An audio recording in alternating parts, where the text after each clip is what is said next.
can you just, as somebody who's probably invested in AI, and you know Sam Altman, I think, who also practices Vedanta? He does. So yeah, Sam Altman, which was a surprise. It was a huge surprise to me when he tweeted that out about a year ago. I'm telling you, it's going to be the philosophy of how about that? future. Sam Altman also studies Vedanta. Can you? I'm very worried about AI. I'm worried that AI is making AI. I'm worried that human beings are no longer going to be useful. I'm worried that that we are creating these AI brains that are going to become sentient, and that there's no governor and no stopping this. And it's a little bit like a nuclear arms race. Do you worry about that? No, I don't. I don't. And I see the worry. You know what's interesting is spending a decade in Silicon Valley and seeing. So there's three daily practices.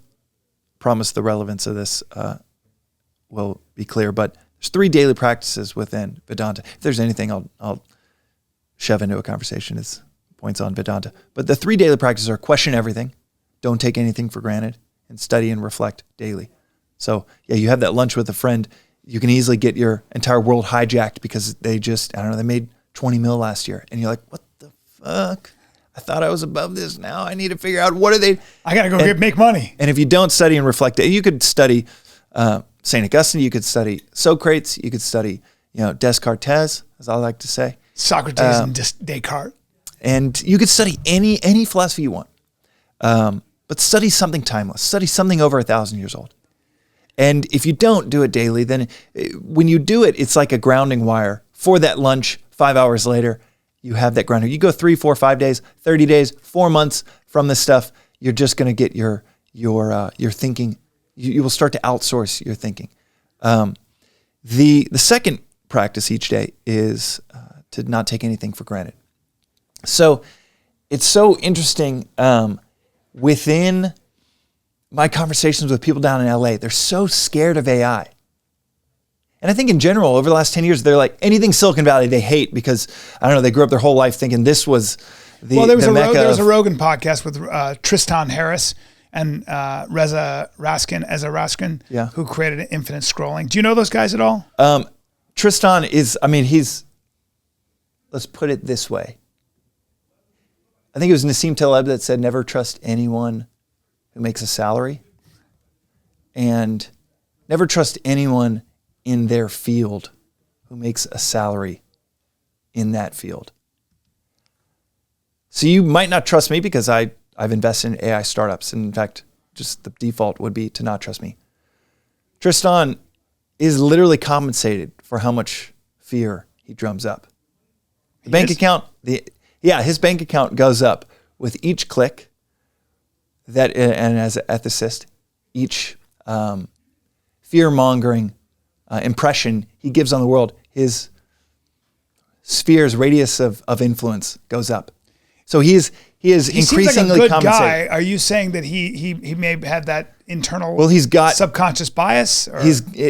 Not internal, it's just his salary, his compensation is directly correlated to how much fear he is, I won't say drumming up, but talking about on these podcasts. That's not a slight, nor is that some... It's just a fact. Yeah, that's not just a subjective viewpoint. That is a fact. Yeah. The reason you click on it is not because he's talking about the upside to AI.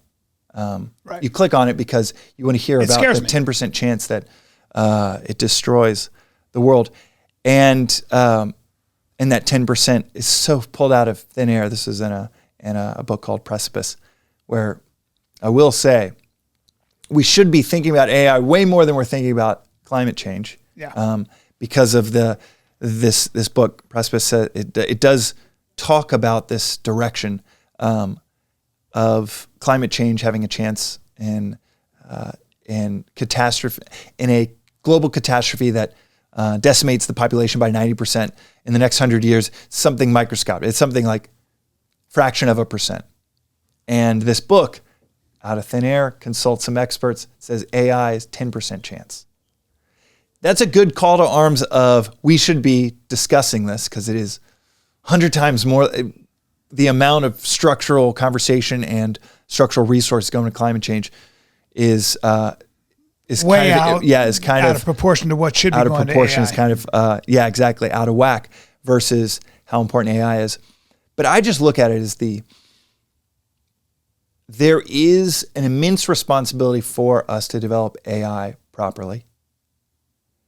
But I look at what we have a chance to improve.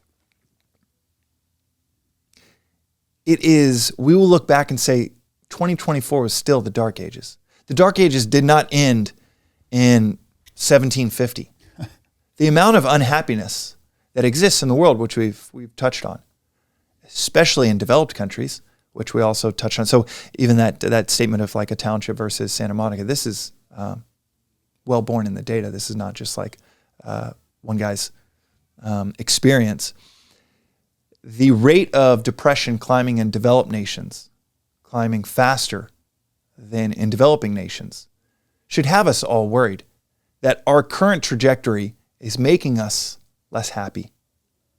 It's causing we are living another kind of like thing to question. We think that there's, a whole lot of violence happening in the world. We are living in the most peaceful time in human history. That's right. But what is so interesting is since I think it was around 2015, there are more deaths caused by self-harm than all violence, conflict, or criminal combined. I believe it was 2015. Meaning that we are closer to world peace than we are to inner peace. And that inner peace, I think we are still in the very beginning of the story of inner peace getting obliterated. The feeling, what we feel in LA of this place is so expensive. People are clinging tooth and nail just to survive here, just to survive peacefully here because everything is so damn expensive. In our current trajectory, LA is just a leading indicator for what the rest of the world is going to become. I hear about it in everybody moving from LA to Dallas. Dallas is where I'm from. Now everybody's talking about in Dallas how expensive everything is. They kind of are claiming it's California driving up the home prices, and it doesn't seem to be just California. It is a lot of foreign investment driving up the home prices. This contagion of desire and our level of desire outstripping our means. This comparison is the thief of joy, and all of us inviting that thief in for dinner every night. It is not a contagion that's just going to sit in Los Angeles. It is taking over the West by storm, and you go to India, try to go there once a year, and it is absolutely wrecking shop in India. Really? No one pays attention to their philosophical roots in India. Very few. Because very few it's just people. all about making a dollar bill. Oh, when I tell, I'm an investor in 20 companies in India, young startup founders. When I try to tell them about their own philosophical roots, they're like, okay, can you help me raise my Series A? I go, okay, yeah, we need to hire a COO. Or they're freaking out, especially in the last 2 years when there's been a lot of fallout within tech investing. They're freaking out. And they're the zipper's halfway up and they're just asking, how do you jam these teeth of the zipper closed instead of a foundational conversation? So it's taking over the world. AI has a chance to provide unthinkable prosperity. Really? Unthinkable prosperity to the world. Think about it. So meaning, here's an example. So this phone in my pocket, and this is what I think about, is the immense upside. And I just find it so interesting. In LA, I think it is collectively pessimistic because they don't get to benefit from it. Or there's this view that's going to take something from them, more than any city in the world, because of IP rights, because of just the culture of creativity down here. And some of that, I think, is warranted. But you go to a township in Cape Town, South Africa, where they have no dog in the fight, and I look at the fact that many of them don't have running water. They don't have real electricity, an electrical grid. It's all bifurcated from people's plugs. And I look at something like the good that Google did for that community. I mean, right now, today, someone in the slums of Rio de Janeiro with the smartphone in their pocket, an Android phone with access to Google, has more information in their pocket than the President of the United States 30 years ago. That's someone that might make less than $5 a day, has more information in their pocket than the President of the United States 30 years ago. That is the upside of technology. You know, Einstein had this famous quote of, the only thing you need to know is where the local library is. Because that is the foundation, that foundational, zipper that allows you to get everything else. Everything is seamless if you have that foundation. Now everybody has more than a library in their phone or in their pocket for free. AI, and people don't talk about that. People don't talk about the upside of technology. Rarely do we ever talk about it. So in that first practice of question everything, just question these narratives. Question this, not just a narrative, but this position put forth that, hey, we're so good right now. Don't rock the apple cart with this AI stuff. We ain't that good right now. Right. If we're closer to world peace than we are to inner peace, more people through self-harm, through substance abuse, through suicide, are taking their own lives, then all wars combined, we ain't that good right now.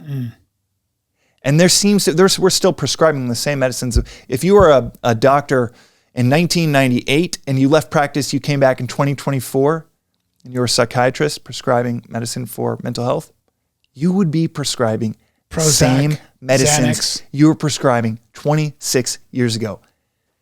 The lack of innovation in the place that we're skyrocketing in need and is this contagion that I think is only going to take over the world, where we have immense unhappiness, immense depression, mental health crises that become, and it already is, far more of a pandemic than COVID ever was. COVID was a pandemic. But if we're looking at pandemics based on numbers, then mental health crisis globally, and especially in the U.S., where it's on the rise, it is so vastly under-discussed and under-researched. Something like AI, let's say it is, let's use a rare niche disease. Right now you might have 17 researchers working on it around the world. With the power of the internet, they get connected. That's great. With the power of AI, they could run, instead of 18 people running models, the hours in the day that they're awake, and each one is running their own model, you get 17. AI could run 1 trillion models in an hour. God. Turns those 17 researchers. We're going to see crazy developments. Across healthcare, across. I mean, this I can't wait device. till I can grow hair and grow muscles. I'm going to be jacked with a mane. That's all I think about. And reverse age. I don't give a shit about that. I want my face tight. But I don't give a fuck about anything else because I study Vedanta. That's right. This device in my hand, the phone, there's about 6 people at Apple, 6 executives, the highest level executives that design how this phone should be built. The chips, there's thousands of people that ladder up to those people. But the actual decisions of camera should go here, glass should be this thick, battery should be this size to, find the intersection of the optimal weight of the phone, the optimal charge. It is ridiculous that we've been convinced to have these devices in our pocket that die within a day, and we're all fine with it. But those decisions, there's about 6 people that make those decisions as humans. This phone is about $1,000. With AI, this phone is going to be less than $10. It might be 10 years, it might be 15 years. But where they get the materials, the choice of materials, the choice in how to build the chip, where to construct, where to put the cameras, what should be those 100 different parts to form that optical zoom within that camera will no longer be humans just the equivalent of just putting their finger to the sky of I studied this, it should be this. AI will run 1 trillion models in an hour and say, oh, well, with the abundance of these resources, we obviously should prioritize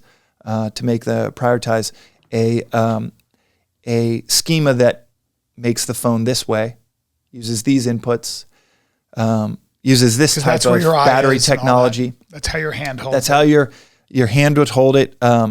It should be and directly in your ear. Phones by then. It should be directly in your ear, and this is how you can make sense of, a computational user interface with glasses in a way that right now there's like 8 humans thinking, how can we put the right cameras and the right projection in glasses, like Apple's Vision Pro, and in 10 years it's going to be an AI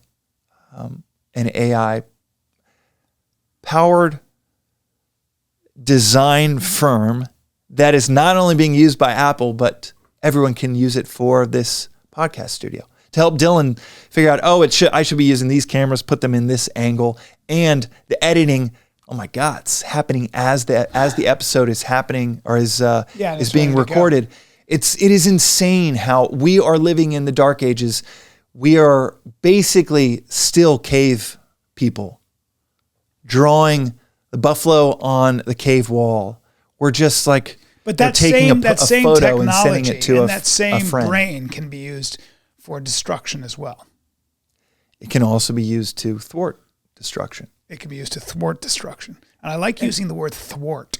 It's kind of fun to use the word thwart. Thwart's a great word, dude, that I forgot even existed until you just used it. It can be used to thwart destruction. And that might be the title of this fucking podcast. And I'm sorry I used the F word again. It is interesting that for the first 6 months, the top questions that ChatGPT got were around what is the purpose of living? What is the meaning of life? How do I find purpose? They were very philosophical. You'd have a long tail of questions like, how do I create a website for XYZ? You'd have a long tail of questions of, can I take Advil when I'm pregnant or things like that? But the most common questions were, what is the meaning of life? They were deeply philosophical. And that thwarting is that's philosophy, therapy, religion. The commonality between the three of those is, how do I thwart self-destruction?